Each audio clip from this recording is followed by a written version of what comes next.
एक राजा बड़ा धर्मात्मा और न्यायकारी और परमेश्वर का भक्त था। उसने ठाकुर जी का एक मंदिर बनवाया और एक ब्राह्मण को उस मंदिर का पुजारी नियुक्त कर दिया। वह ब्राह्मण भी बड़ा सदाचारी, धर्मात्मा और संतोषी था। वह ब्राह्मण राजा से कभी कोई याचना नहीं करता था और राजा भी उसके स्वभाव पर बहुत प्रसन्न था। ब्राह्मण को राजा के मंदिर में पूजा करते हुए 20 वर्ष गुजर गए, लेकिन उस ब्राह्मण ने कभी भी राजा से कोई प्रश्न नहीं किया। राजा के यहाँ एक लड़का पैदा हुआ। राजा ने उसे पढ़ा लिखा कर विद्वान बनाया और बड़ा होने पर उसकी शादी एक सुंदर राजकन्या के साथ करा दी। शादी करके जिस दिन राजकन्या को अपने राजमहल में लाया, उस रात्रि में राजकुमारी को नींद न आई और वह इधर उधर घूमने लगी। जब अपने पति के पलंग के पास आई तो क्या देखती है कि एक हीरे जवाहरात जड़ित मूठे वाली एक तलवार पड़ी है। जब उस राजकन्या ने देखने के लिए वह तलवार म्यान में से बाहर निकाली, तब तीक्ष्ण धार वाली और बिजली के समान प्रकाश वाली तलवार देखकर वह डर गई। वह डर के मारे उसके हाथ से तलवार गिर पड़ी और संयोगवश राजकुमार की गर्दन पर जा लगी। राजकुमार का सिर कट गया और वह मर गया। राजकन्या पति के मरने का बहुत शोक करने लगी। उसने परमेश्वर से प्रार्थना की कि हे प्रभु, मुझसे अचानक यह पाप कैसे हो गया। पति की मृत्यु मेरी ही हाथों हो गई।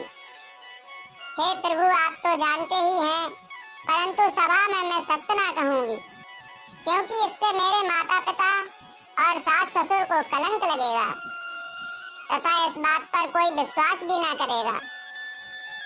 प्रातः काल में जब पुजारी कुएं पर स्नान करने आया तो राजकन्या ने उसको देखकर विलाप करना शुरू किया और इस प्रकार कहने लगी, मेरे पति को कोई मार गया।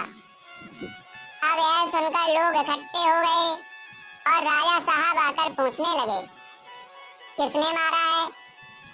तब वह कहने लगी, मैं जानती तो नहीं कि वह कौन था, परंतु उसे ठाकुर जी के मंदिर में जाते हुए देखा था। राजा समेत सब लोग ठाकुर जी के मंदिर में आए तो ब्राह्मण को पूजा करते हुए देखा। उन्होंने उसको पकड़ लिया और पूछा, तूने राजकुमार को क्यों मारा। ब्राह्मण कहने लगा कि हे राजन, मैंने राजकुमार को नहीं मारा। मैंने तो उनका राजमहल भी आज तक नहीं देखा। इसमें ईश्वर साक्षी है। बिना देखे किसी पर अपराध का दोष लगाना ठीक नहीं है। अब ब्राह्मण की तो कोई बात ही नहीं सुनता था। कोई कुछ कहता था और कोई कुछ।